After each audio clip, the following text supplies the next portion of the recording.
Howard Sterling. I think Bill will be joining us momentarily, Dr. Bill. I'll start out with some of the news today.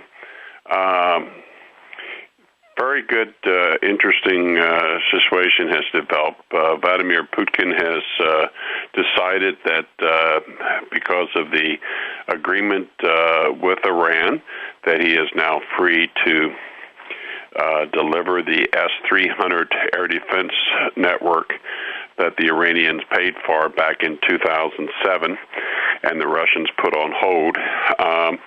The actual missile system that they're getting is the very latest S-300, which is almost an S-400. This system is so good, it can make a standard attacks by the United States and Israel and Iran nearly impossible. The S-300, the advanced S-300 system, and certainly the S-400 system are the best air defense systems on Earth. They're very tough, very expensive, and this kind of changes the dynamics in the Middle East. Of course, Netanyahu has been complaining extensively about this. Well, you know, Netanyahu never met a war he didn't like, particularly if it's the Americans that are dying and paying for it. And, of course, a lot of Netanyahu's, a lot of the senior retired Mossad officials and others in the Israeli government are extremely concerned about the direction that Netanyahu is taking Israel. Let's go on to some other stories now. There's a really good article in Veterans Today that I recommend everyone read. Monsters Among Us, Evil with a Nice Face, Part 3 updated is now out. That's on veteranstoday.com. I'm going to read just a couple sentences from this story. It's time, quote, it's time for all Americans to become informed of the soulless monsters of the Rothschild Khazarian mafia that walk among us. It is time to stop them cold in their anti-human satanic agenda for America and the world. Those who become their cutouts and own assets are individuals who tend to be sociopathic too, are known to be weak and easily respond to the seven sins. Because those who control the, and they use the term KM, meaning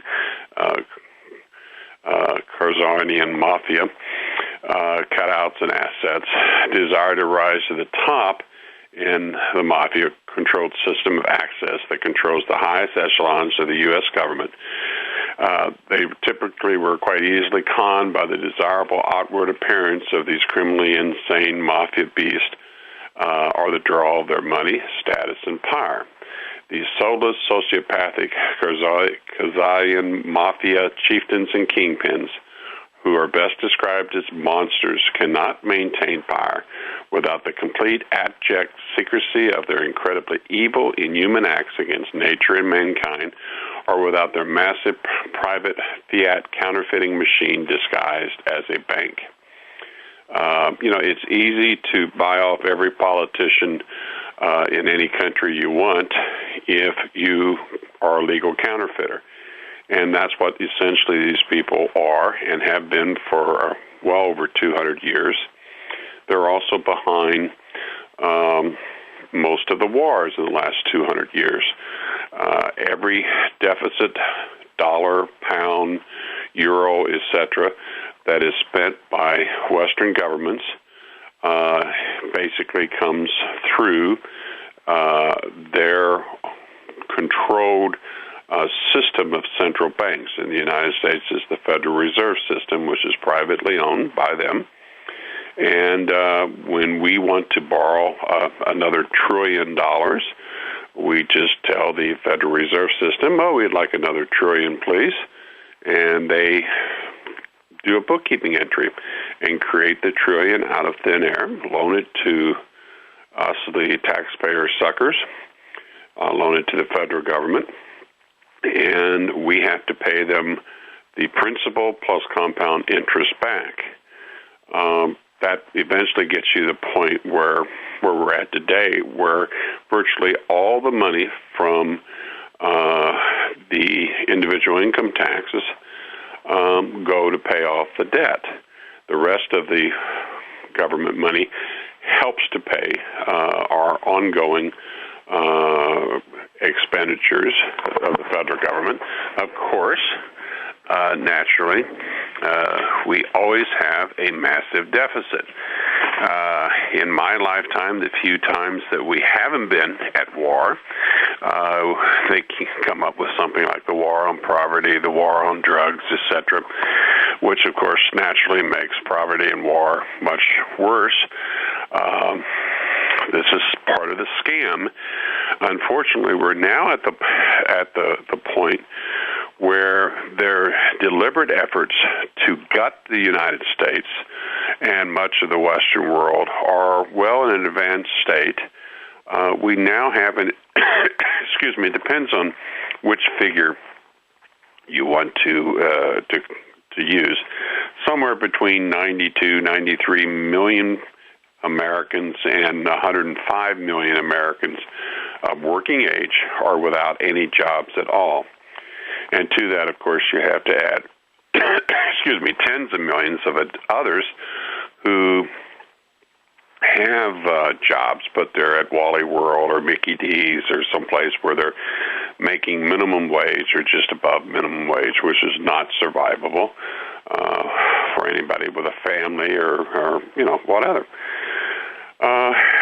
We shipped 57,000 large manufacturing plants in the last decade overseas, and the corporations that shipped them overseas were given tax credits for doing that. That's shooting your foot off and giving yourself a tax credit for doing it.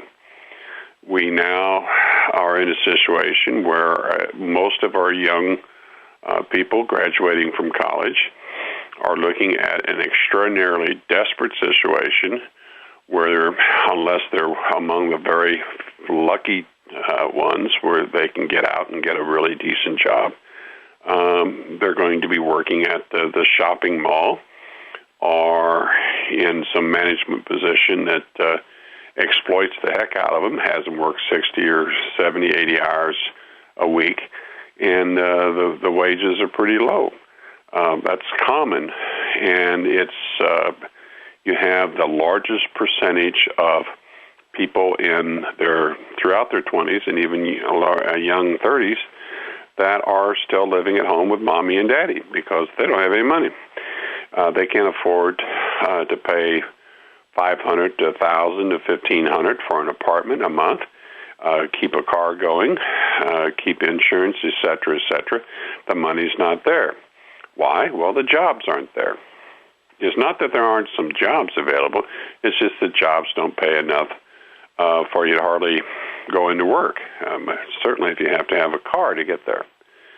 Now, we are the greatest, America has the greatest built-in riches of any country on earth, from our agricultural land, our high technology, our European, Eurocentric workforce.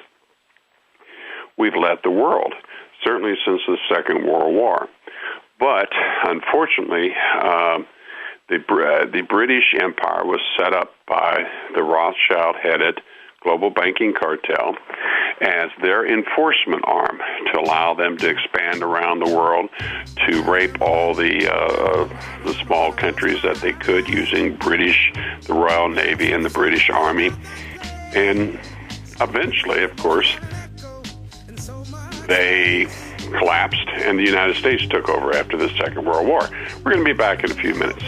I've got some economic news. This comes from Michael Snyder over at the economiccollapse.com, I'm sorry. There are 19 signs that American families are being economically destroyed. And I'd like to go through these because it kind of hits the mark. I mean, the monsters at the top of our economic and political system have decided for a variety of essentially demonic reasons, to gut the United States, to destroy us. And they're well along in that process. A lot of people who grew up in the 50s or 60s, 70s, and 80s, they think things are going to come back. Sorry, they're only going to come back if the American public forces the issue. We have some of the worst horrors on earth that are serving as our congressmen, our senators, on the Supreme and various federal appellate courts, and are in the administration and in the past several administrations. They don't represent the American people. They don't care about the country. They care about themselves and the people that are bribing them and blackmailing them to get what they want. But let's go through this list. Number one, the poorest 40% of Americans now spend over 50% of their incomes just on food and housing. So, there's not much left over. That's just food and housing. That's not insurance. That's not clothes. That's not, your water bill, the sewer bill, the trash hauling bill, et cetera, et cetera. Number two, for those Americans that don't own a home, 50% of them spend more than a third of their incomes just on rent. When I look at the rent that people pay on a relatively small and not very impressive apartment, even here in the American Midwest, it's often $700, $800, $900 a month. And that's an enormous amount of money to be paying. And at the end of the month, you have a canceled check. You have no ownership. It's money down the tubes. And that's a big struggle, considering the level of wages that your people are getting right now. And Obamacare, one of the great benefits with parentheses around it, is that many people that were working 40 hours a week are now below 30 hours a week, so that they don't, the companies don't have to pay for their health care. So that meant that many, many millions of people who were not working that great a job, but at least they had some health insurance, no longer have the health insurance and have had their hours cut back. Let's go to number three. The price of school lunches has risen to the $3 mark at many public schools across the country. Heck, I remember when it was a quarter or less. And I grew up in the American Midwest. I went to Catholic schools. We had some good old German-American farm gals that were our cooks.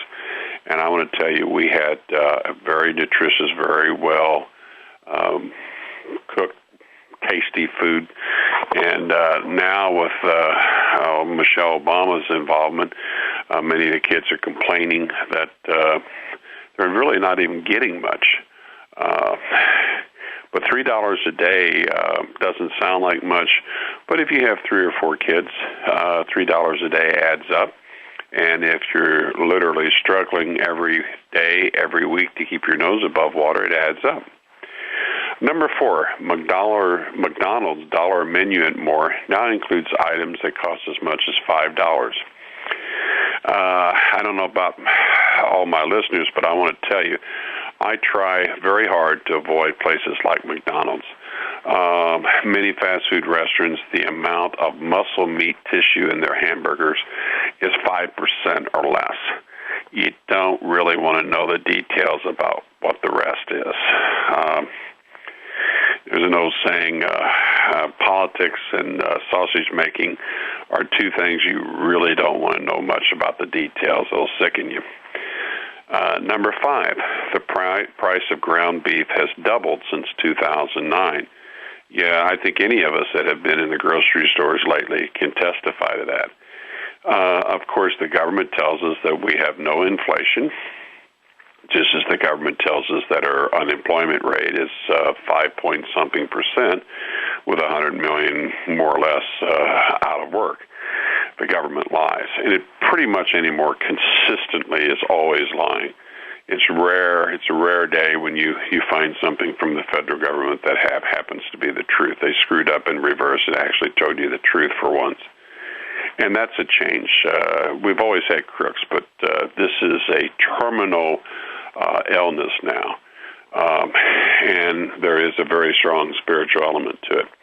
Number 6, in 1996, child care expenses for families with employed mothers used up 6.3% of all income. Today, that figure is up to 7.2%. That's child care. When I was growing up, mom was always at home, had a grandmother at home. That tended to be the norm.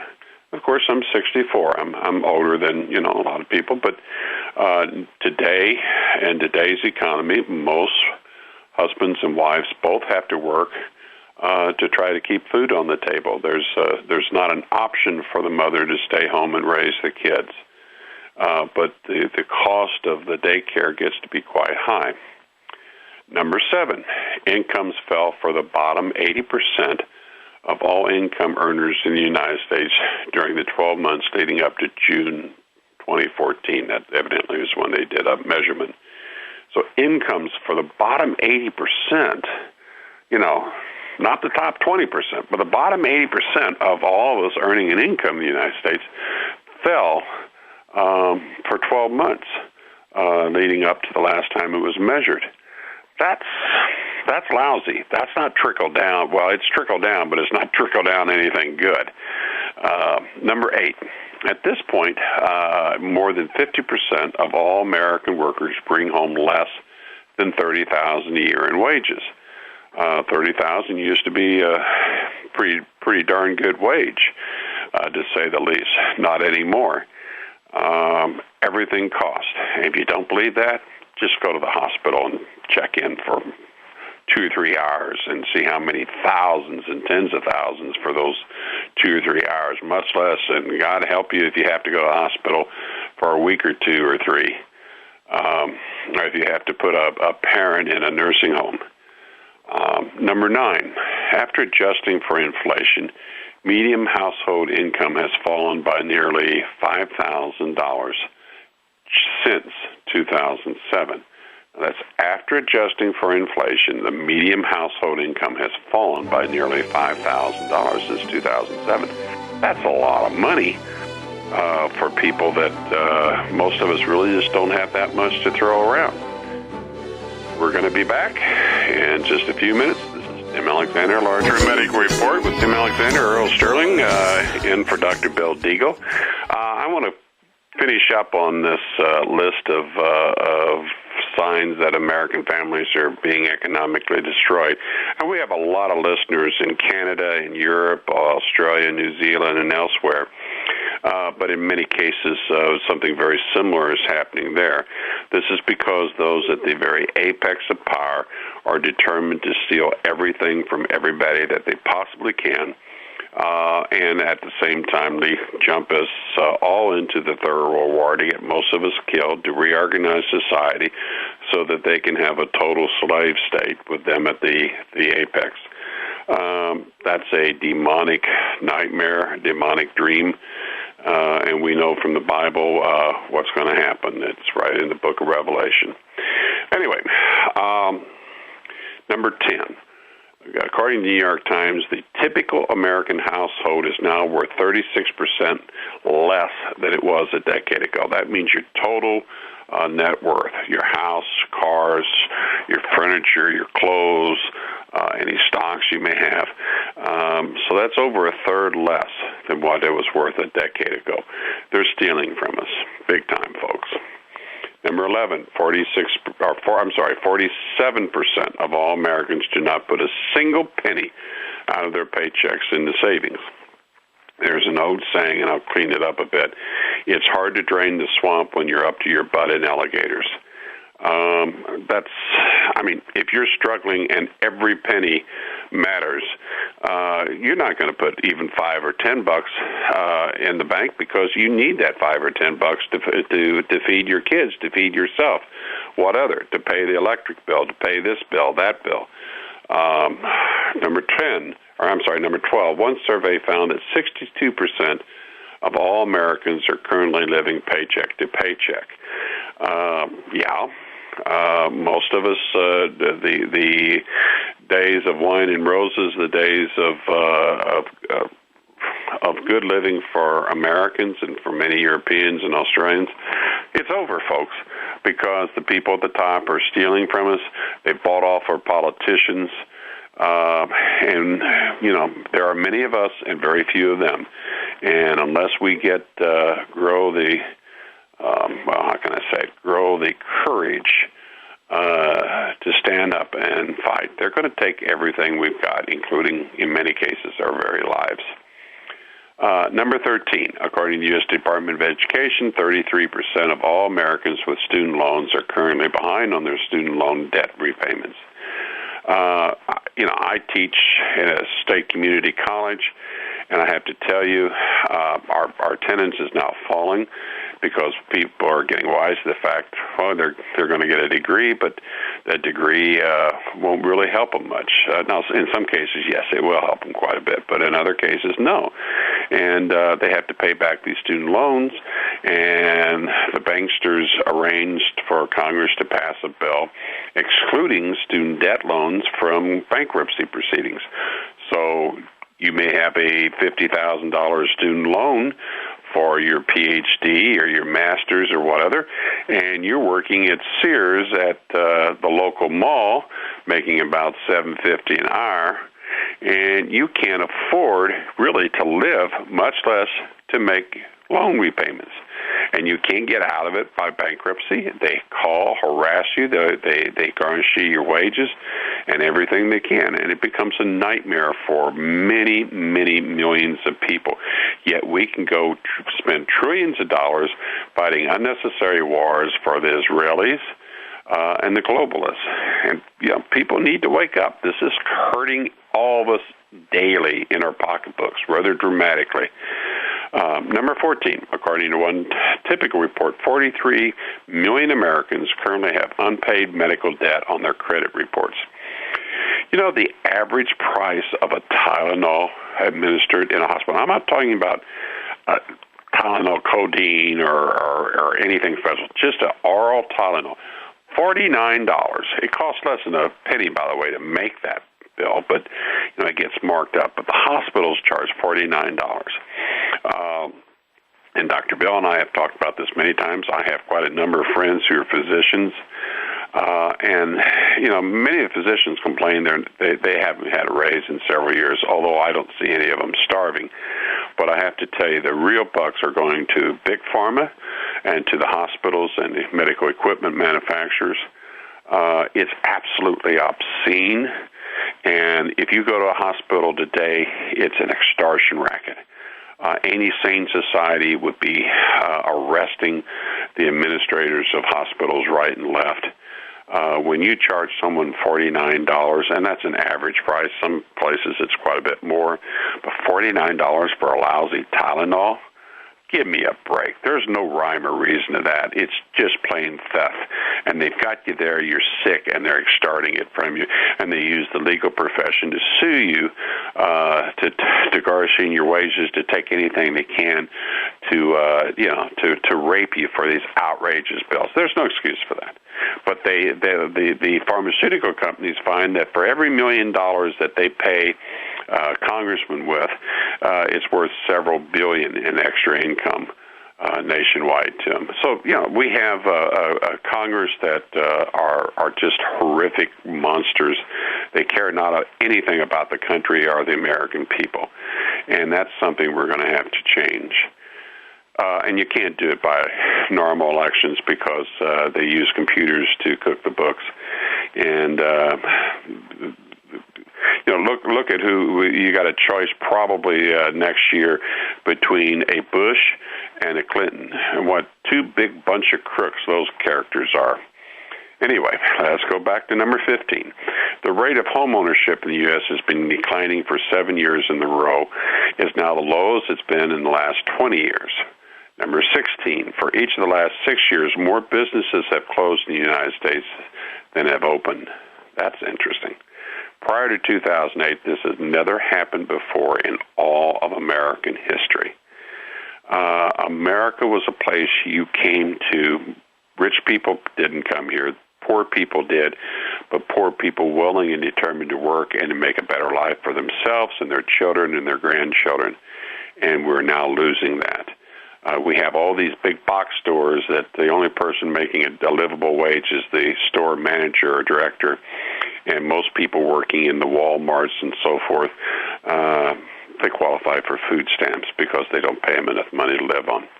Number 17, according to the Census Bureau, 65% of all children in the United States are living in a home that receives some form of aid from the federal government. 65%? This is the richest country on earth. This is crap.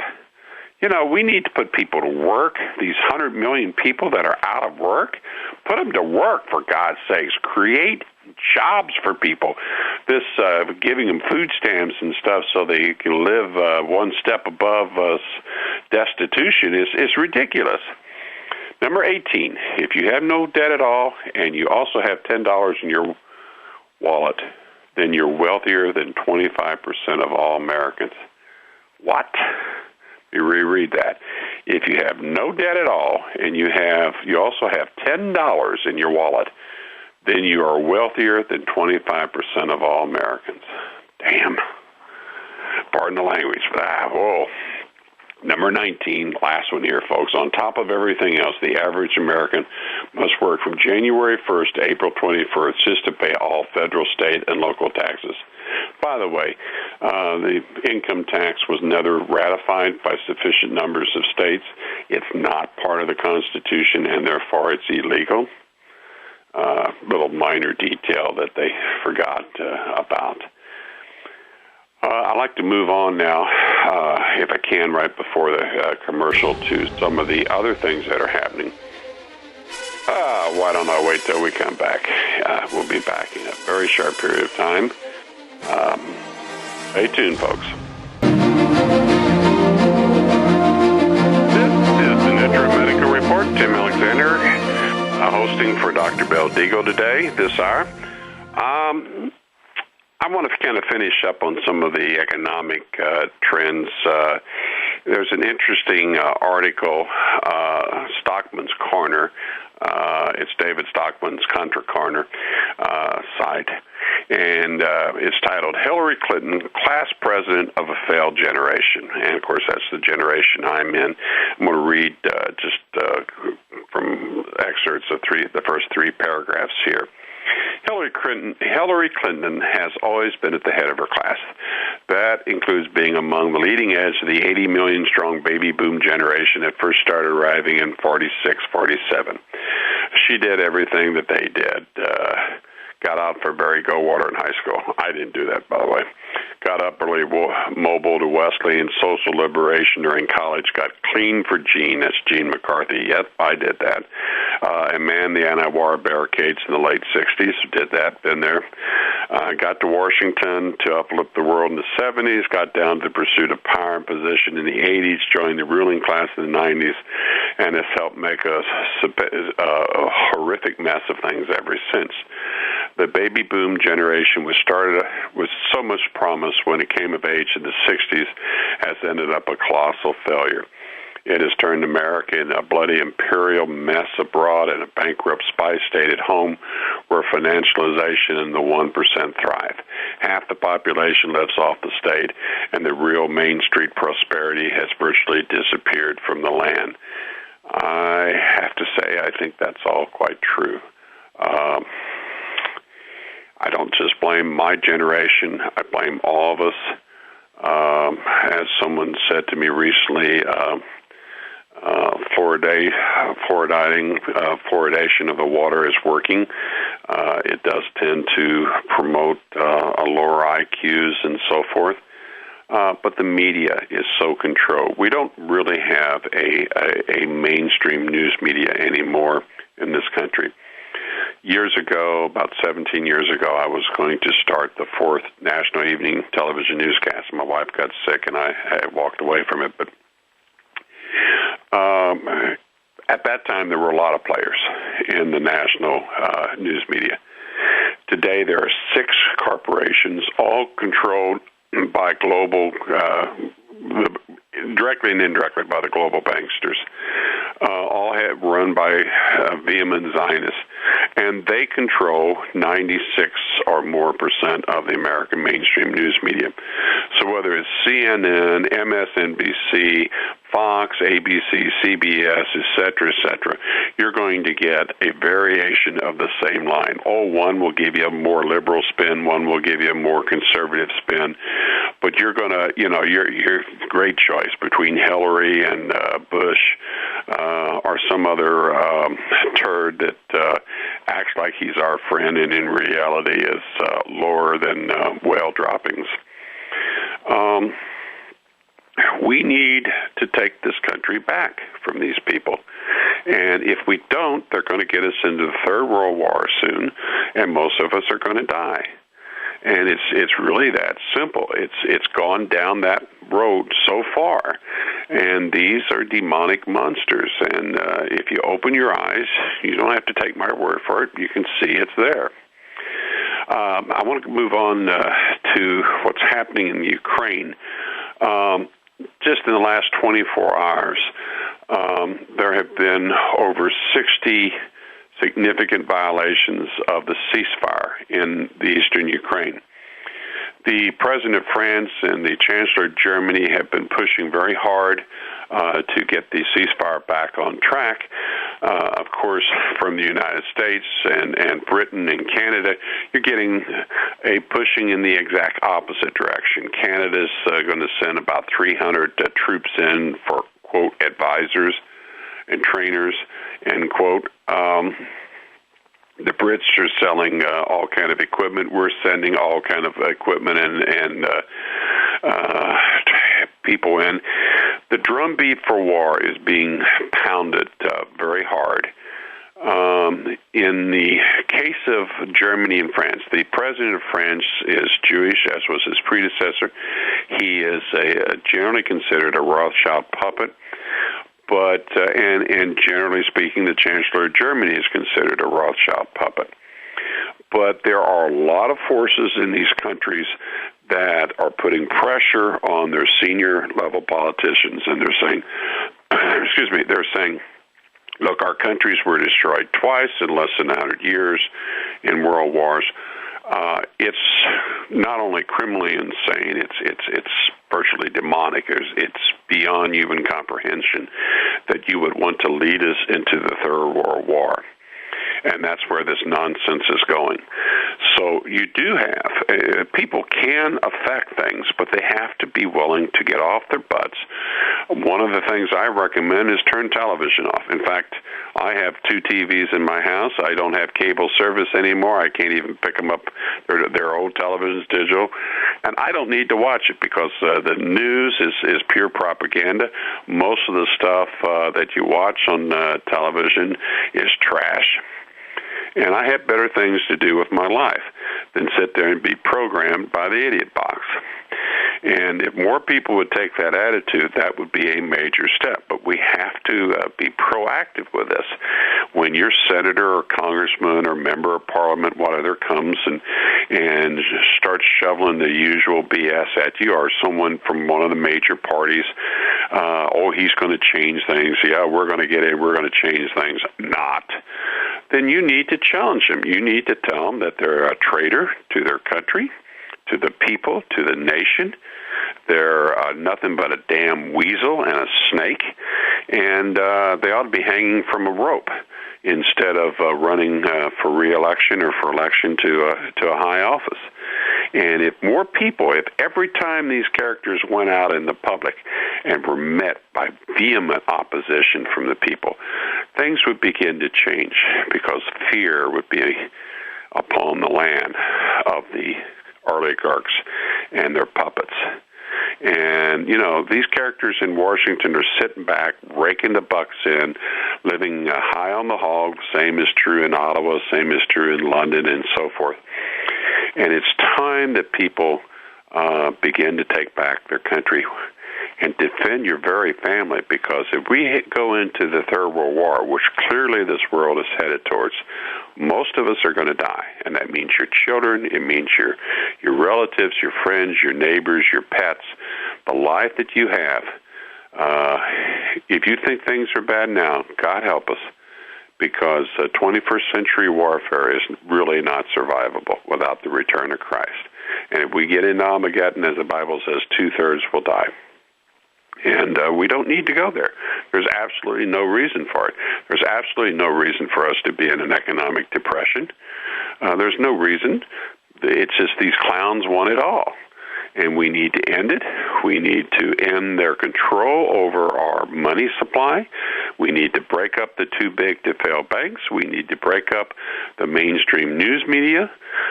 We need to end this nonsense of AIPAC and other Israeli groups coming in demanding that we spend billions and trillions of dollars in direct support of Israel and in wars that cost trillions of dollars, shedding our blood so they can lord it over the Middle East. That's ridiculous. Why should Israel be allowed to have maybe 600 to 1,000 nuclear warheads? They've never signed any kind of treaty. Why shouldn't we put an embargo on them? Why should they be allowed to treat the Palestinian people as subhumans?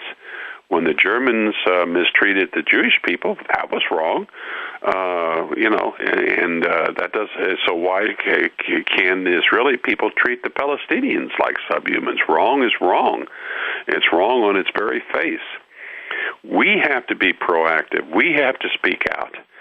And it partly is just a matter of talking to other people. And if they, well, we're about out of time.